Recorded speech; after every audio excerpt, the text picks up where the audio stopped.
सोचिए, एक तरफ एक रहस्यमयी राजकुमारी और दूसरी तरफ एक खूंखार जिन। आज के इस विश्लेषण में हम एक ऐसी तिलिस्मी दुनिया में उतरने वाले हैं जहां एक मामूली सा दिखने वाला राज एक रोंगटे खड़े कर देने वाले, रूप बदलने वाले महासंग्राम में बदल जाता है। तो चलिए, बिना किसी देरी के शुरू करते हैं। अब जरा इस मंजर की कल्पना कीजिए। महल का एक बेहद शांत कमरा है, खामोशी इतनी कि सुई गिरे तो आवाज आ जाए। बादशाह सलामत एक बिल्कुल आम सा दिखने वाला बंदर लेकर अपनी बेगम और नकाबपोश राजकुमारी के सामने आते हैं। सच बताऊं तो वहां मौजूद किसी भी इंसान को रत्ती भर भी अंदाजा नहीं था कि अगले ही पल कितनी भारी तबाही मचने वाली है। सब कुछ एकदम नॉर्मल लग रहा था, लेकिन सतह के नीचे एक ऐसा तूफान उबल रहा था जो पूरी कहानी को पलट कर रख देने वाला था। और यहीं पर कहानी में सबसे बड़ा ट्विस्ट आता है। राजकुमारी का रिएक्शन एकदम चौंकाने वाला था। मतलब जैसे ही उसकी नजर उस बंदर पर पड़ती है, वो तुरंत भांप जाती है कि दाल में कुछ काला है। वो कोई आम बंदर नहीं था। राजकुमारी खुलासा करती है कि असल में वो एक जीता जागता इंसान है, एक राजकुमार जिसे एक बेहद ताकतवर और क्रूर इब्लीस जिन ने श्राप देकर बंदर बना दिया था। हाँ, वही जिन जिसने इससे पहले तैमूरस की बेटी की बड़ी बेरहमी से जान ली थी। जाहिर है, इस खुलासे ने उस शांत कमरे में सचमुच एक बम सा फोड़ दिया था। अब एक बड़ा सवाल ये उठता है कि राजकुमारी को यह सब आखिर पता कैसे चला? इसका जवाब उसके बचपन के दिनों में छिपा है। दरअसल राजकुमारी की दाई ने उसे रहस्यमयी जादुई विद्याओं की 70 अलग अलग शाखाओं में पूरी तरह से मास्टर कर दिया था, बिल्कुल किसी सुपर पावर की तरह। इसी छिपे हुए टैलेंट की वजह से राजकुमारी किसी भी मायावी रूप को चीरकर असली सच्चाई देख सकती थी। वो सिर्फ श्राप को पहचानती नहीं, बल्कि उसे जड़ से उखाड़ फेंकने का दम भी रखती है। और बस यहीं से वो उस राजकुमार को इस श्राप से आजाद करने का बीड़ा उठाती है। इसके बाद जो होता है ना, वो सच में रोंगटे खड़े कर देने वाला है। राजकुमारी मैदान तैयार करती है, वो जमीन पर एक रहस्यमयी जादुई घेरा बनाती है और कुछ प्राचीन हिब्रू मंत्र बुदबुदाने लगती है। और देखते ही देखते उस कमरे में एक ऐसा खौफनाक गहरा अंधेरा छा जाता है जैसे मानो दुनिया का अंत आ गया हो। वहां खड़ा हर एक शख्स खौफ से कांपने लगता है। सच कहूं तो ये कोई मामूली जादूटोना नहीं था, ये एक आने वाले महाविनाश की बहुत ही डरावनी आहट थी। और तभी वो दमघोटू अंधेरा टूटता है। इब्लीस का वो दुष्ट जिन एक विशालकाय दहाड़ते हुए शेर के रूप में वहां प्रकट होता है। लेकिन सीधे मारकाट शुरू होने से पहले दोनों के बीच एक ब्रह्मांडीय स्तर की जुबानी जंग छिड़ जाती है। वो शेर राजकुमारी पर इल्जाम लगाता है कि उसने इंसानों और जिन्नों के बीच के पुराने नॉन इंटरफेरेंस यानी दखलंदाजी न करने वाले समझौते को तोड़ा है। पर हमारी राजकुमारी भी कहाँ कम थी। वो निडर होकर पलटवार करती है और कहती है कि नहीं, इस समझौते को सबसे पहले खुद जिन ने तोड़ा था।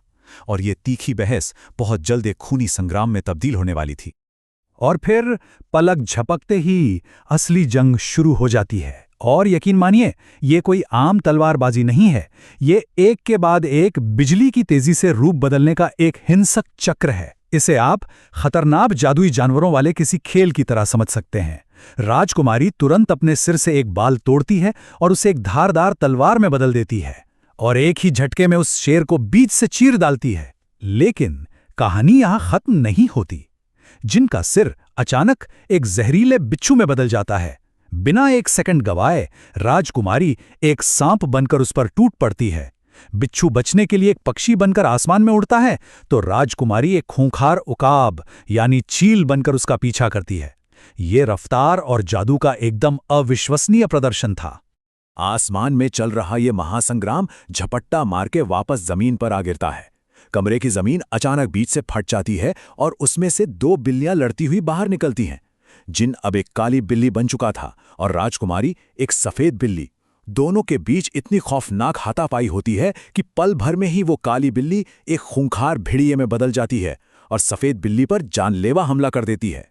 अब तक तो ये युद्ध पूरी तरह से बेकाबू हो चुका था। इस जादुई चूहे बिल्ली के खेल में गद्दी और पागलपन अपने चरम पर पहुंच जाता है। खुद को उस भेड़िए से बचाने के लिए सफेद बिल्ली तुरंत एक छोटा सा कीड़ा बन जाती है और पास ही लटक रहे एक अनार के अंदर घुस जाती है। फिर जादू से वो अनार सूझकर एक बड़े से घड़े के आकार का हो जाता है और जमीन पर गिरकर बुरी तरह चकनाचूर हो जाता है। उसके दाने हर तरफ बिखर जाते हैं। ये देखते ही वो भेड़िया एक मुर्गे में बदल जाता है और पागलों की तरह उन बिखरे हुए दानों को चुगने लगता है ताकि जिनका कोई भी अंश बाकी ना रह जाए। और इस पूरी कहानी का सबसे बड़ा, सबसे क्रूशल टर्निंग पॉइंट ठीक यहीं आता है। एक बहुत बड़ी चूक। सिर्फ एक, हाँ, सिर्फ एक अकेला दाना उस मुर्गी की नज़र से बच निकलता है और लुढ़कता हुआ पास की एक नहर में जा गिरता है। आपको लग रहा होगा एक दाने से क्या ही होता है, लेकिन असल में वो एक दाना ही उस जिन का जीवन था। बस एक ये छोटी सी चूक इस पूरे महासंग्राम को अपने अंतिम और सबसे विनाशकारी चरण में धकेल देती है, जहां से पीछे हटने का अब कोई रास्ता नहीं बचा था। वो एक लौता दाना नहर में गिरकर मछली बनता है और फिर पानी फाड़कर ये टकराव अपने सबसे भयानक, सबसे खौफनाक रूप में पहुंच जाता है, जिसे अग्नि युद्ध कहते हैं। दोनों ही योद्धा अब आग के विशाल धधकते गोलों में बदल जाते हैं। वो एक दूसरे पर आग की तेज लपटें फेंकने लगते हैं। पूरे कमरे में हर तरफ सिर्फ और सिर्फ आग ही आग। मंजर इतना डरावना था कि वहां खड़े लोगों की तो जैसे जान ही सूख गई हो। ऐसा लग रहा था कि ये जादुई आग सिर्फ उस कमरे को ही नहीं, बल्कि पूरे के पूरे देश को जलाकर राख कर देगी।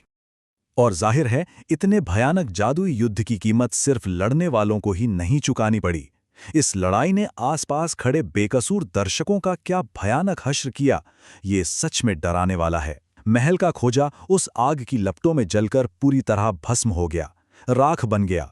बादशाह सलामत का चेहरा बुरी तरह झुलस गया और वो बंदर राजकुमार, जिसके लिए ये सारी जद्दोजहद हो रही थी, उसकी दाईं आंख में एक चिंगारी गिरी और वो हमेशा के लिए अंधी हो गई। ये उस युद्ध का वो कड़वा सच था जो बताता है कि जब जादू के ऐसे टकराव होते हैं तो उसकी चपेट में आने वालों का क्या अंजाम होता है। और फिर अचानक से एकदम सन्नाटा छा जाता है, धुआं छटता है और ऐसा लगता है जैसे युद्ध जीत लिया गया हो।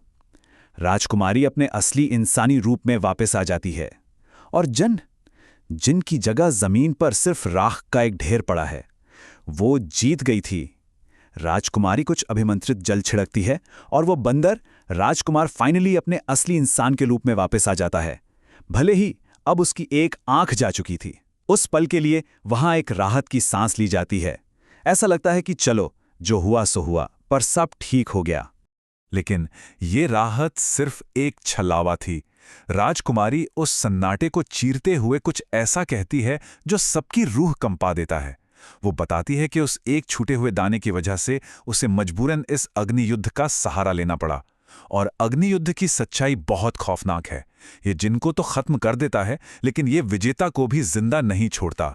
मतलब उसने जिन को तो राख कर दिया था, लेकिन इस जानलेवा आग ने खुद उसके भाग्य पर भी मौत की पक्की मुहर लगा दी थी। वो ये जंग जीत तो गई थी, पर अपनी जिंदगी हार चुकी थी। और फिर वो दिल चीर देने वाला पल आता है। सबके देखते ही देखते वो बहादुर, वो ताकतवर राजकुमारी दर्द से चीखने लगती है। उसके आखिरी शब्द हवा में गूंजते हैं, हाय मैं जली, हाय मैं मरी। और अचानक वो खुद ही आग की लपटों में घिर जाती है। जिस आग को उसने अपने सबसे बड़े दुश्मन को खाक करने के लिए बुलाया था, वही आग अब उसे जिंदा निगल रही थी। कुछ ही पलों के अंदर वो साहसी राजकुमारी ठीक उसी तरह राख के ढेर में बदल गई जैसा कि कुछ पहले उसका दुश्मन जिन बना था।